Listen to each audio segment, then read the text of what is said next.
আপুনি মোক কেলে সুধিছে বেপাৰীবিলাক সুধিব গৰু যেনেকৈ নিছে এনেকৈ ঘূৰাই আনিছে অসম চৰকাৰে যিটো নিৰ্দেশ দিছে এই নিৰ্দেশ মানিবলৈ হ'লে আমাৰ ইছলামপুৰ ব্লকত অলপখিনি জেগাহে বাকী থাকিব বাকীখিনিত কুৰবান দিব নোৱাৰে কেলে মন্দিৰ নামঘৰ চবফালে আমি মিলিজুলি আছোঁ আমি ইয়াত গৰু কুৰবানী কেলে কৰিম গৰুৰ বিপৰীত ছাগলী কৰিম যিটো অসমৰ সকলো মানুহে খায় সকলো ধৰ্মৰ মানুহে খায় মই এই বছৰ ছাগলী এটা কিনিছোঁ খাচী এটা লৈছোঁ 8,000 টকা দি কিন্তু বেলেগ বছৰতকৈ এই বছৰ দেখা গৈছে এটা অন্যতম কুৰবানীৰ যিটো ছিষ্টেম এইটো অন্য ধৰণৰ দেখা গৈছে কেলে যোৱা বছৰ যিটো আমি পাইছোঁ যোৱা বছৰ বঙালমাৰা বজাৰত কিমান মানুহৰ মানে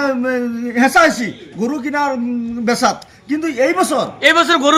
বেচা কিনা হোৱা নাই নেকি আপুনি মোক কেলে সুধিছে বেপাৰীবিলাক সুধিব গৰু যেনেকৈ নিছে এনেকৈ ঘূৰাই আনিছে মানুহ গৰু কিনা নাই গৰু কুৰবানী দিয়ে অসম চৰকাৰৰ লগত মিলি ৰাইজেও তেনেকৈ পদক্ষেপ এটা ল'লে যে এই বছৰ গৰু কুৰবানী নিদিওঁ নেকি এনেকেই ভাবিছে নহ'লে মই গোটেই ইছলামপুৰ ব্লকৰ কোৱা নাই মুঠেই আমাৰ সমাজখনত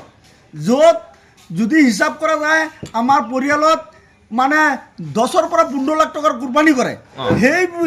এই বছৰ চাইছোঁ আমাৰ পৰিয়ালত এতিয়ালৈকে গৰু অহা নাই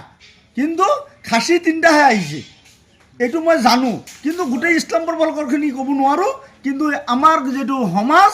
যেটো আমাৰ মছজিদ মহলাৰ যিটো সমাজ এইটো আজিলৈকে মই দেখা নাই কোনোবাই গৰু কিনা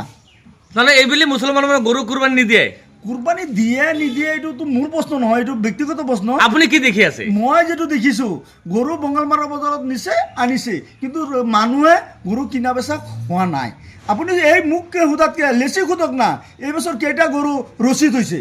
যেটো চৰকাৰী ৰচিদ কৰে বজাৰৰ সেই ৰচিদ কেইটা হৈছে সুধিলে হ'ব এই বছৰ বঙালমাৰা বজাৰ যোনে মাটি লৈছিলে ডাক কৰি লৈছিলে তেখেতসকলে পইচা ক'ৰ পৰা চৰকাৰৰ প্ৰিমিয়াম ক'ৰ পৰা দিব মই এইটো ধৰিব পৰা নাই